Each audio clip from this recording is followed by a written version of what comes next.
One news anchor and legal expert Stone Grissom. Stone, let's start off in our nation's capital. In literally a month, we could be getting a name here from the president to be the nominee to replace Justice Stevens. Give me your short list. Okay, well, Stevens wants to have a replacement in place before the next term. I think right now, at least the first three names that you're going to have to think about: Elena Kagan, U.S. Solicitor General, Diane Woods of the 7th Circuit, and Merrick Garland of the 4th Circuit. All of those three made the short list the last time when Sotomayor ultimately became a Justice Sotomayor. There are also some other names being thrown out there right now, and I have Hillary Clinton's name is being thrown out there. I think that's a long shot. I mean, that's probably the longest shot. We're probably going to expect to see a fight. It's an election year, right, but a social issue topic won't be the headline. We're talking more issues about where authorities or powers start and stop, right? Certainly with healthcare reform. You've seen a big outcry in this country about federalism, states' rights versus federal authority over the states. I think you're going to see a lot of that during the vetting process, a lot of those questions coming in during the confirmation hearings. How much authority does the federal government have? Can they force me to buy a car, a certain brand of car? And I think those are going straight to the healthcare reform debate that's going on right now, and the challenges in the courts. So those are the types of questions you're going to hear from the senators. Now, let's get a little closer to home. And in Massachusetts, it was a horrible case with Phoebe Prince, the girl bullied, almost mentally tortured, you can probably say without too much here, to the point where she took her own life. And certainly that's not the first case where bullying has led to tragedy. Right. Stone, it's interesting how this case is being pursued through the courts here. Give people an idea how it's maybe different than some of the other ones. Yeah, I mean, there are about 4 teenage girls involved and 2 males involved. And the males, their role, they simply dated her in the past. And it was through those relationships that the girls somehow got jealous, and then there was some online fight, and that's where the bullying comes out.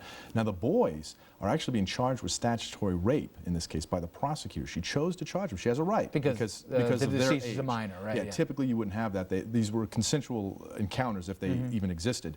But what's interesting is that these boys who allegedly did not have any part in the bullying could get more time than the girls who are being charged with harassment, disruption of school assembly, bullying, online bullying. And it's a new area of the law. It's being stretched out as to where free speech ends and harassment really begins. And there's a lot of players here, right, Stone? I mean, where's the responsibility of the school? Where's the responsibility of parents? Right? And what's interesting, Facebook actually has a little button where you can report abuse, you can report stuff to Facebook that have things removed. But they're not accountable for what goes on. Right, because they're simply a forum. I mean, we saw this in Napster. I mean, where do these little forum places, where does their responsibility begin and end? And there is no easy answer for that, because technology advances faster than the law does. The wheel of justice moves very slowly, and it's hard to keep up. Now we go from issues of emotional abuse here to emotions of the heart. Elizabeth Edwards, right. Talk about this possible suit. Right, there's only a handful of states, there's about 6 states that have these laws, alienation of affection laws, and they're really archaic, and it's a bad reason why they still exist. It was back when women were considered more property and didn't have the same equal rights that they do enjoy now.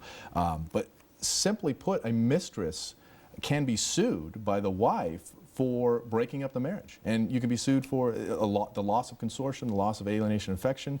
We saw a case where there was a big money payout. $12 million. Yeah, it was a lot. It was big money, and the purpose of those suits is to try to keep the family intact. I mean, that's the whole reason that these states have it. Again, very small number of states that still have these on the books. But Florida, I mean, is right down there in the middle of them. Florida doesn't have that law. But if Tiger Woods owns property somewhere else, you could see even his wife suing one of his mistresses. And he's got a lot to target there in that case. Pick the jurisdiction almost. A couple of the cases in our region that drew headlines, and one in Connecticut with Michael Skakel. We covered this trial and twist in this. Well, he has brought. I mean, certainly this case went all the way up to the U.S. Supreme Court. The Supreme Court denied, wouldn't hear the case, even though a juvenile. But yet he was treated under the eyes of the law many years after the fact as an adult. Right, and that was very controversial at the time, because had he been treated as a juvenile up to that point, he would have only gotten a certain number of years and the case would be over. And what his argument was is that there was a statute of limitations problem because it should have been held in juvenile court. If he's treated as an adult, then there are no statute of limitations on murder. And the prosecutor won that case and won the appeal and won the fact that she was treating him as an adult. He's currently in prison right now. Robert F. Kennedy Jr. has been a strong advocate. They're cousins, and he's been a strong advocate for him, trying to get him out. And recently he has brought forth some alleged evidence saying that there was another person at the scene that night who claimed they wanted to do something bad to her, and that should have been brought out. It was never brought out in trial. And also, part of the evidence that got him convicted was apparently a conversation he had at a rehab with someone else, and so anyway. And there are privacy issues that go on in those rehabs, and then all of that. It was a very complicated. Oh, I remember it with Mickey Sherman. Let's get even closer to a trial that you've been covering at the news desk for a while, the Lucero trial, and one twist to it, Stone, that surprised me was the 11th hour decision for Conroy to testify. Were you surprised that he did that?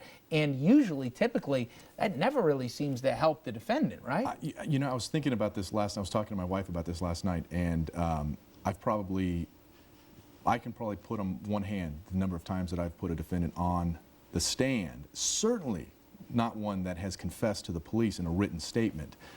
That's the problem that he would potentially run into. He's not a very sympathetic guy. He already admits to the fact that they were going out looking for Hispanics to beat up. They got into a fight with one, too, and he's being charged with not just the crime against the person, Marcelo Lucero, who was killed, but there are 2 other victims out there that were also attacked at different times. Yeah. Not a sympathetic guy at all. He has a confession. You put your client on the stand, he's got to deal with that confession.